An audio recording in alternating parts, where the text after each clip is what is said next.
L'affaire avait mis la population mauricienne en émoi. 446 singes découverts dans un bâtiment désaffecté de cette zone industrielle, dans des conditions de captivité choquantes.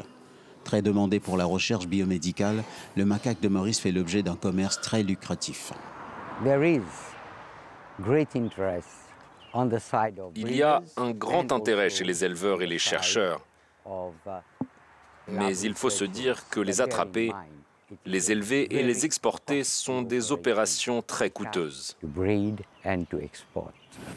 Maurice a exporté 12 000 singes l'année dernière, principalement vers l'Europe et les États-Unis.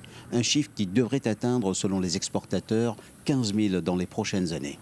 Le singe mauricien, dit Macaca fascicularis, présente des caractéristiques scientifiques spéciales. Il n'a pas de maladie virale, comme ses congénères du sud-est asiatique, selon les scientifiques mauriciens.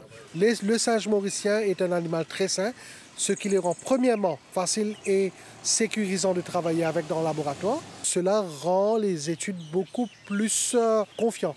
C'est-à-dire qu'il n'y a pas de risque de fausser les résultats de recherche. Le singe mauricien a participé dans la recherche contre le Zika, l'Ebola, mais aussi tout récemment dans le Covid. Bienvenue dans la famille de bioculture. L'opérateur historique de Maurice est le seul à avoir accepté de nous ouvrir ses portes. Sur ses sites au sud de l'île, il possède 800 singes d'élevage. Ils sont au total 5 exportateurs à se partager un marché estimé à 40 millions d'euros, dont dépendent aujourd'hui 2000 personnes, à commencer par ces trappeurs autorisés. Cela fait 11 ans que je fais ce métier. Je viens le matin et l'après-midi. Et parfois, le gouvernement fait appel à nous quand il y a des singes qui dérangent les habitants.